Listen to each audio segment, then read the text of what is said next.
In the narrow waters of the Strait of Hormuz, one tense incident can send shockwaves through the entire world economy.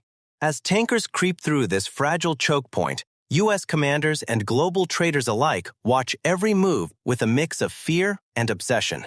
For families in the United States, the name Strait of Hormuz may sound distant, yet its fate quietly shapes gas prices, jobs, and daily life. How did one narrow strip of water become the place where a single misstep could crash markets and pull nations toward war? And in a world already on edge, can the systems we rely on really keep this route safe?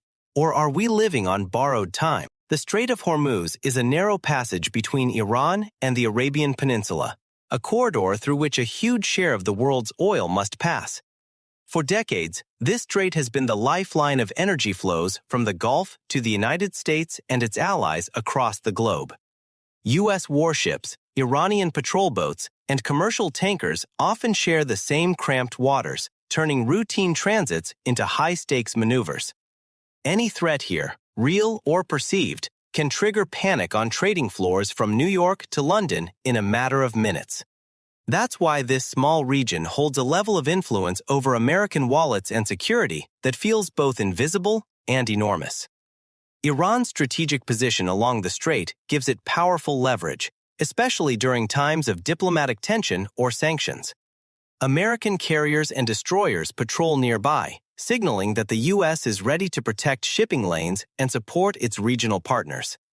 At the same time, Gulf states depend on this route to move their exports, tying their own stability to these contested waters.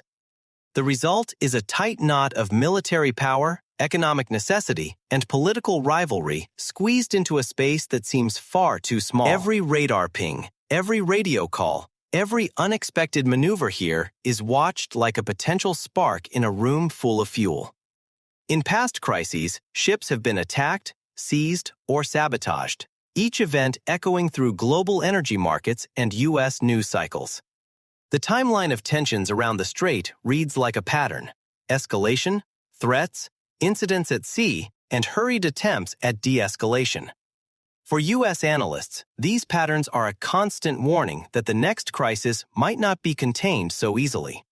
Military planners wargame scenarios in which a handful of damaged tankers or a blocked passage sets off a chain reaction of fear. Even a temporary disruption can send oil prices soaring, feeding inflation and shaking confidence in the American economy. As tensions rise, shipping companies face painful choices: reroute at great cost or sail through and hope for the best.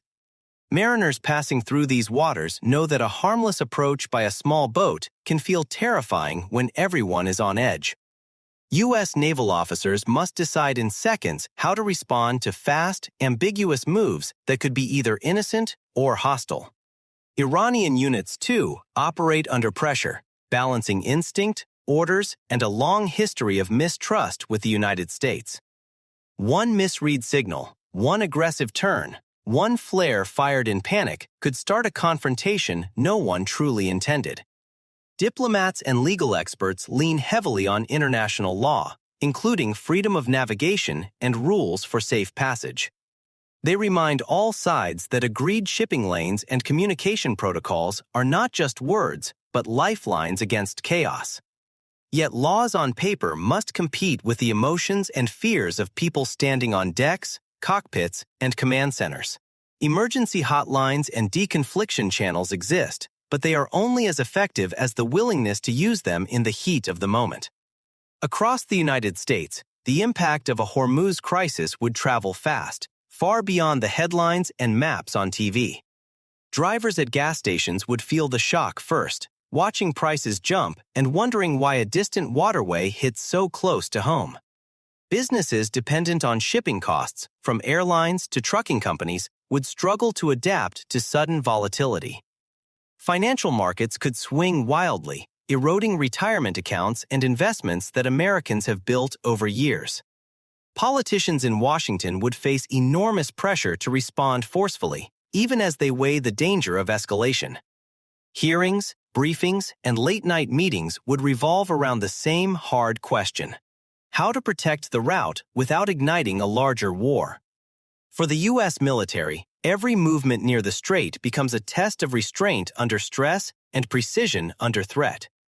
Commanders must show strength without overreacting, a balance that can feel impossible when lives and global stability hang in the balance. Allied navies and regional partners look to the United States for leadership, even as they worry about being pulled into conflict.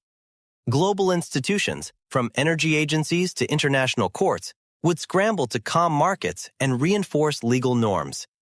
The Strait of Hormuz crisis matters today because it reveals how fragile our dependence on a single route truly is. It exposes how tightly American prosperity is tied to faraway places most people will never see with their own eyes. It also shows the limits of raw power in a world where a small boat or a damaged ship can shake the confidence of nations. For U.S. citizens, understanding this choke point is part of understanding how energy, security, and foreign policy collide. It raises hard questions about how long the world can rely on such vulnerable corridors without building safer alternatives. Efforts to diversify energy sources and routes are not just environmental or economic choices, but strategic decisions about risk. At the same time, stronger communication, clearer rules, and better crisis management are crucial to prevent accidents from becoming wars.